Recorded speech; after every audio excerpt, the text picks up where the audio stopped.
محمد مصطفیٰ آئے بہار اندر بہار آئی محمد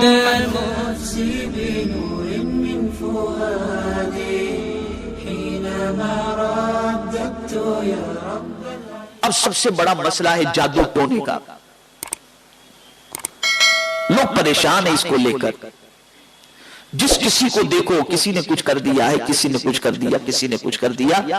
یہ باتیں سننے کو بھی ملتی ہیں اور یہ بات بعض لوگ بتاتے بھی ہیں, بعض لوگ پریشان حال کو اس قسم کا جملہ استعمال بھی فرما دیتے ہیں. میں آپ کو اس کے حوالے سے بتاتا.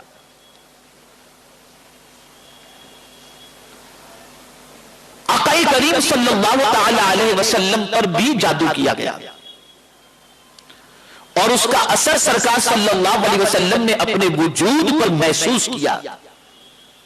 تو جادو کے توڑ کے لیے اللہ رب العزت جل جلالہ نے سورہ فلق اور سورہ ناس کو نازل فرمایا. اب سرکار صلی اللہ علیہ وسلم پر جو جادو کیا گیا تھا وہ 11 گانٹھیں لگائی گئی تھی اور سرکار صلی اللہ علیہ وسلم نے مولا علی سے فرمایا کہ جادو کرنے والیوں نے یا والوں نے فلاں کنویں کے نیچے ایک پتھر کے نیچے جادو کر کے جو چیزیں رکھی ہیں گاڑی ہیں اس میں 11 گرہیں لگے ہوئے ہیں, جاؤ اور یہ دونوں سورتیں سورہ فلق اور سورہ ناس یہ پڑھو. اللہ اکبر. تو فرمایا گیا کہ یہ دونوں سورتوں کے اندر 11 آیتیں ہیں. ادھر یہ ایک آیت پڑھی جاتی, ایک گرہ کھل جاتی, دوسری پڑھی جاتی, دوسری کھل جاتی, تیسری پڑھی جاتی, تیسری کھل جاتی. جب 11 آیتیں پڑھی گئی 11 گرہیں کھل گئی اور سرکار صلی اللہ علیہ وسلم نے اپنے آپ کو کافی لائٹ محسوس کیا.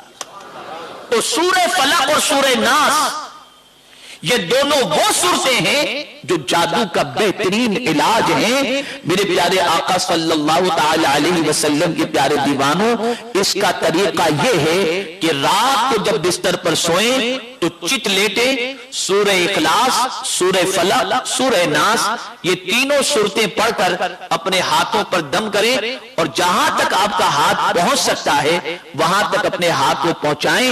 انشاءاللہ العظیم اس طرح کرنے پر جادو کا اگر کسی نے جادو کیا ہے تو جادو کا اثر ختم ہو جائے گا, اور اگر کوئی جادو کرنے والا ہوگا تو اس کی برکت سے اللہ تعالیٰ جادو کے اثر سے محفوظ رکھے گا.